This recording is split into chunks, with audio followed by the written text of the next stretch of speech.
Apparently the children can't read, and neither can the adults. That's it. Where the camera's at? I know I'm getting pranked now. A moment of silence for the OG, Sesame Street, and the Department of Education. Let me put the hand sign down because nowadays it might be a dog whistle and I got life to live. Y'all need to keep this melanated baddie alive, this educated, let me hush. But apparently the kids can't read, and it's not just the kids, it's the adults. According to the NAEP, which is the National Assessment of Educational Progress study that was conducted in 2023. Today we're going to talk about the rise of iPad kids, how America received an F on their report card, and it's not just the kids that are struggling to read, it's the adults as well. So buckle up, get a snack, grab a book, because when you finish reading this, I'm hoping that you are motivated to read a book. You know, if it's a Kindle, if that's all you got, that's fine. If you have a paper copy, a physical book, even better. Better yet, go support your local libraries because they need all the support they can get right now. They need all the support they can get. Go get a library card. Go volunteer. Go print off a piece of paper. I don't care. Go support your public libraries. Your public libraries and your museums, okay? Thank you. Now, don't get me wrong.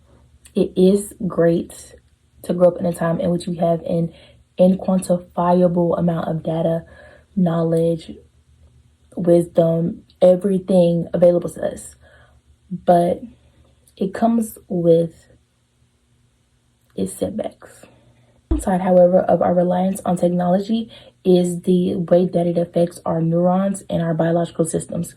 I feel as though we forget that these screens are man-made, they're manufactured, they're not found in nature. You're not gonna go outside and see a flat screen TV growing on a tree limb. You're not gonna go into the grass to pick flowers and pick up an iPhone 16 Pro Max or whatever they got, you know? So because they're manufactured, the freaking blue light affects your circadian rhythm. It affects people's eyesight, gives them headaches. I know people with stigmas and things like that from looking at screens like that. So it also affects dopamine, which is a neurotransmitter in your mind. And when you have a generation of kids that are constantly online and just constantly exposed to screen, it affects their neurological systems and also their ability to do simple things such as sit and read a paper copy of a book. No iPad. You can't have the iPad. Parents don't realize how addicting iPads are when they give them to their children, and we're seeing it in this young child, unfortunately, right now. And there's a lot to break down in this situation. Like, one, the child can't regulate their emotions without having their iPad. They can't find sensory input from their environment without their iPad. They're in a fight, flight, or freeze mode because they don't have access to their preferred item, and they're acting as if they cannot operate in life without their preferred item, which is very similar to signs of addiction. When you don't have your preferred choice presented, you begin to act like this. And screen time is addicting. Research will show it.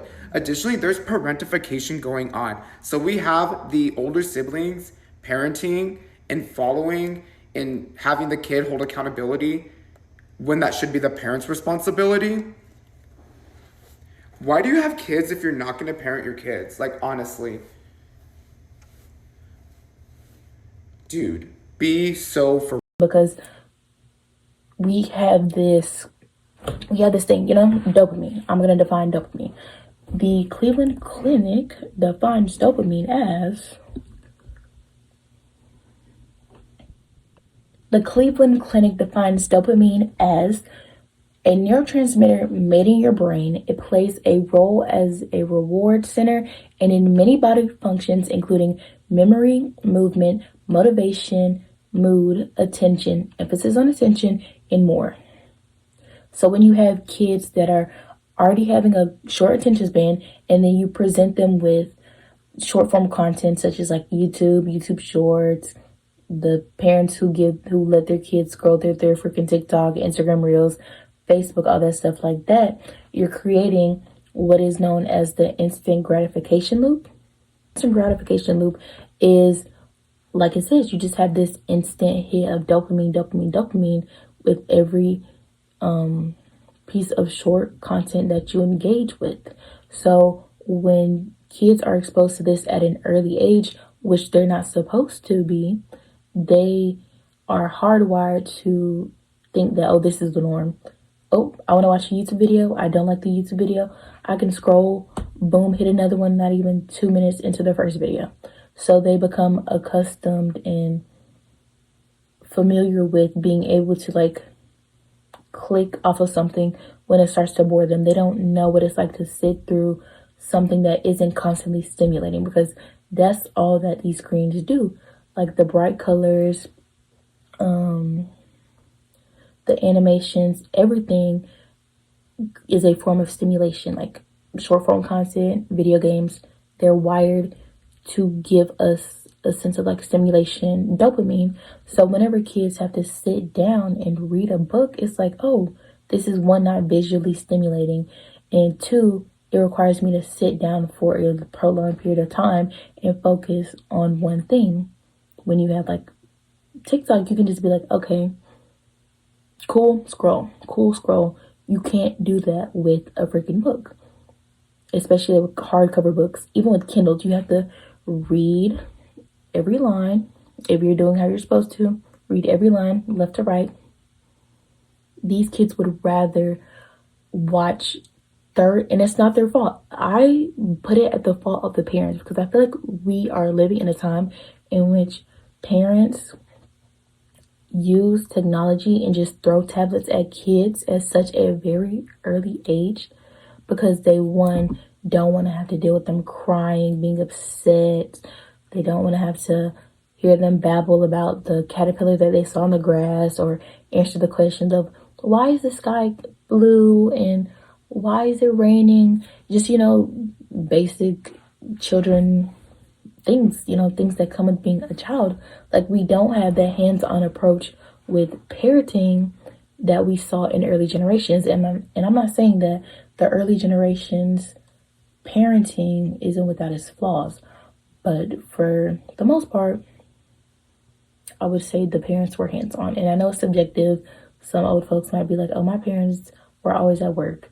My parents were doing this and the third. Fair point. And I feel like that's another reason why parents don't necessarily have the time.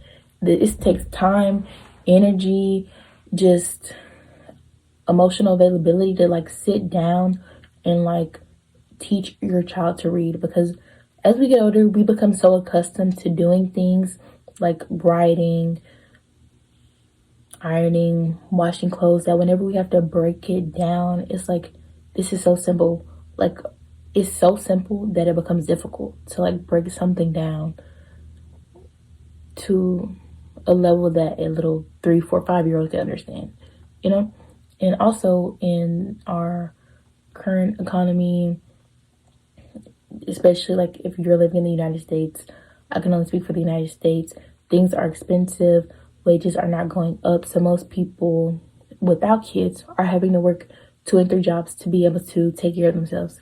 So I can only imagine what it's like for people who actually have kids, who are actually paying mortgages, paying for cars, things like that. So like by the time you get home, you've done so much physical labor. You've had to have conferences, meetings, talk to people that you necessarily don't want to engage in conversation with, or you might work a more physically demanding job.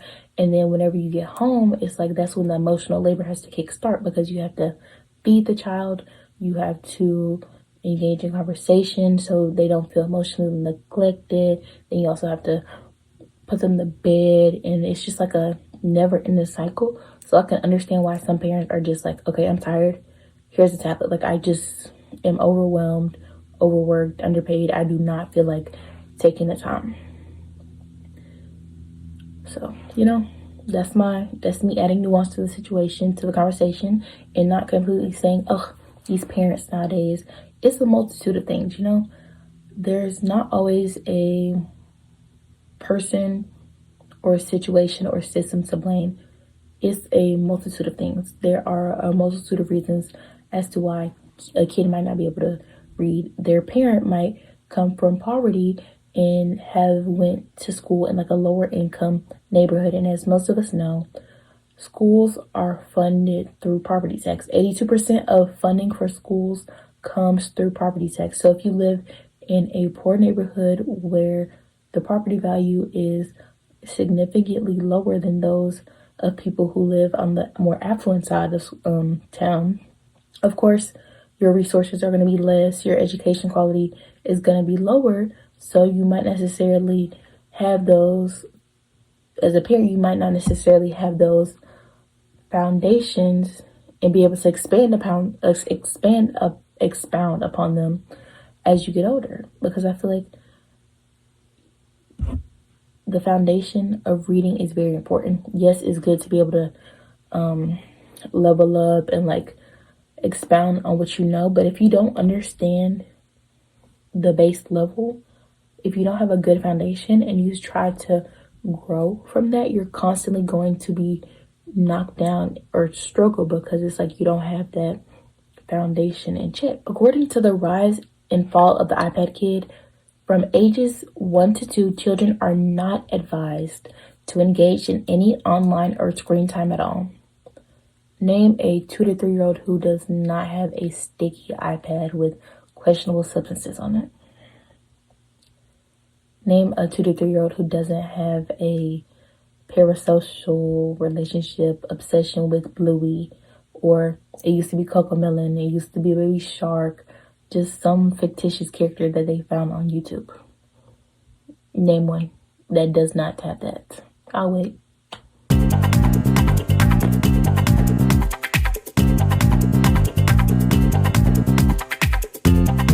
Oh, okay. The article continues. From then on, limited content is viewed as acceptable to researchers as long as it is co-watched with the supervising parent and the content is used as a learning tool rather than education. Sure. Most of the stream time starts off as educational, but then the algorithm does what the algorithm does best. And it starts pushing this content that's just like, a quick burst of stimulation, and then the child is bored, move on. And also another thing, side note, the algorithm at some point starts to push weird YouTube videos for kids where you have like these 25-year-olds cosplaying as middle schoolers and freshmen, like high schoolers, and they have these weird pranks. I don't know if anyone else has noticed that, but I remember when I was staying with my cousin a few years ago when she was 5, and I was watching what she would see, like watching what she was watching on YouTube, and I'm like, that's a 20-year-old pretending to be a middle schooler. Like, who is watching this? But then I was like, little children like my cousin who think this is funny, who think this is what middle school and high school is going to look like, are watching this and creating this unrealistic expectation of what the real world looks like. And then they get hooked and they keep watching and watching and watching. And then next thing you know, they've been through all 110 episodes or videos on the YouTube channel. And I'm like, oh, but when's the last time you read a book? Oh, it's quiet now. Move on to chapter 2. America receives an F on their report card. So we have what is called the NAEP, which is the National Assessment of Educational Progress. The National Assessment of Educational Process is often referred to as the nation's report card because the exam that the NAEP gives serves as an assessment that helps policymakers and educators see where students stand on the state and national level. There were better rates for the post-pandemic assessment given in 2022, with 30% reading below basic, which is a 3-point decrease between 2022 and 2024. How does that work? How are we performing better post-pandemic, a time in which I feel like kids weren't really learning? I know I was not learning. Like, pandemic was second half of my 7th grade year, 8th grade year, and I just didn't go to I did school virtually my freshman year. And in that last semester, whenever we had to go virtual in March, I remember them giving us assignments, and I'm like, I can literally just look the answers up. Like, I didn't try. I woke up late, and I'm not saying that's the case for those overachievers and people whose parents were on their butt, but for the most case, we were not learning. Okay, I'm not gonna lie. I may tell you a few lies, but this isn't one of them. Now, to chapter 3. It's not just the kids and adding nuance to the conversation.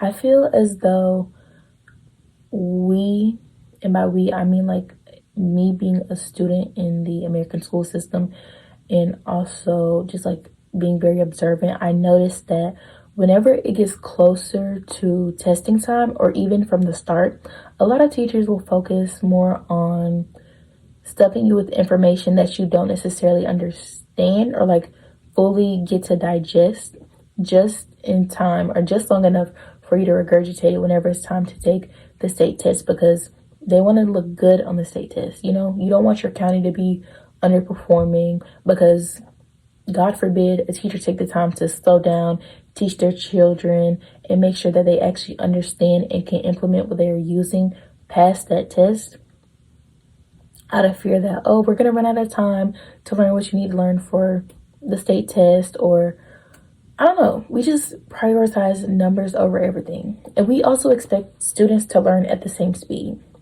And yes, we have like IEPs and remedial classes and AP classes and things like that. But there are students within those classes, even within freaking AP classes, you have the people who are quick at getting something or like a particular topic. Then you have the other kids who are slow at getting another one. Let's say I'm good at MCQs and I like multiple choice questions, and I have a classmate who is not as good, but I'm not as good as taking at like writing, at writing free response questions, but my counterpart is amazing at that. You know, you're expected to treat both students the same because, you know, no child left behind. We gotta get it rolling.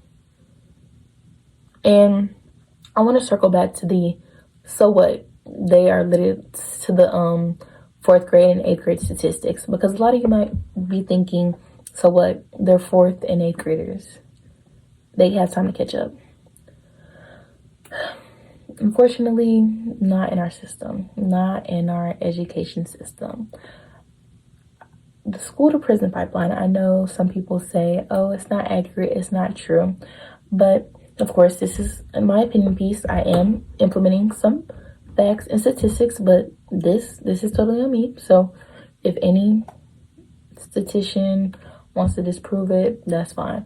But from my understanding, I was always told that whenever they want to know how many prison cells to make, they always look at the number of kids that cannot read past a third grade reading level. Because if you don't get it in third grade, 9 times out of 10, you're not going to get it unless you have somebody who's pouring in time, resources, energy, literally everything into making sure that you're not only catching up on learning those foundational skills, but also staying in line and on par with the kids in your grade as you continue to like move up to 4th, 5th, and 6th grade. Because after a certain point, they don't teach you how to read. They teach you how to make sense of what you read. They teach you how to analyze what you read. They teach you how to write essays on what you read. So if you don't catch it, you're going to be behind for the rest of your life. Because 4th and 8th grade, kindergarten, 1st, 2nd, 7th grade, 6th, 7th grade. I feel like those are just honestly kindergarten through middle school. Those are really pivotal times in a student's education. Yes, high school is good and all, but I noticed the things that I didn't get in middle school are still haunting me to this day. Like the things with literary elements, poetry, and math, it's still kicking my butt to this day. So I feel like when we talk about the adults that can't read, we also need to consider the fact that they were at one point the 4th, 8th graders, the 5th grader, whatever grader it is that was struggling to read, because those kids become adults and they have a hard time in life because, you know, they can't read, there's no comprehension, and they can't apply it to freaking democratic processes. I don't even know how to verbalize it, but essentially it's hard out there for them. It is hard out there. So I'm just going to run through my list of bullet points of the reasons why some adults struggle with reading. Many adults never received a strong foundational education. As I mentioned earlier when I was talking about property taxes and how that affects quality of education, poor quality K through 12th education, specifically in underserved communities, creates adults who most of the times continue the cycle of poverty because they don't learn the skills, like the education that would help them to get out of poverty. And I'm not saying that's the case for everybody, but I'm saying when you look at people in impoverished situations, the cycle continues. It's almost like it's made for the cycle to continue. So whenever these children receive poor quality education from K through 12, they leave students with gaps in basic reading and writing skills that persist into adulthood. Another reason as to why some adults can't read is high dropout rates. Dropping out of high school correlates strongly with low literacy. Adults without diplomas are more likely to struggle with reading. I feel like I didn't know that there were adult literacy programs until I did the research for this, but apparently that's why you don't know about them, because they're very underfunded, they're not easily accessible, there's time constraints, and of course there's a big lack of awareness. Another thing is work and family obligations. Many low literate adults work multiple jobs or care for their families, like I was saying with adults earlier, not taking the time to read for their kids because they're trying to work to survive in these times, because, you know, capitalism. So because these adults are working multiple jobs to make ends meet, they're not able to attend classes or engage in structured learning. Poverty and literacy are very much linked. When you look at the statistics of people that are incarcerated that cannot read, it's a big statistic. I'm going to include it on the screen right here. And last but not least, something that has basically prevailed in every other of these talking points is generational cycles. If parents have low literacy rate, their children are also more likely to struggle, which continues the cycle. But yeah, that was my rant about why the kids and apparently adults can't read. If you have anything to add to the conversation, or if anything that I said was not necessarily to your liking, or if you are more knowledgeable about the reasons as to why kids aren't reading and as to why adults are struggling to read, please feel free, let your girl know, because I'm never one to shy away from criticism. If you like this video, be sure to like, comment, and subscribe for more think pieces. And yeah, I'll catch you in the next one. Only been a few hours, but it felt like days. Only been days, but it felt like months. Been gone for a year, only go like once. Life move fast and you do what you want. At this time, doing what I want.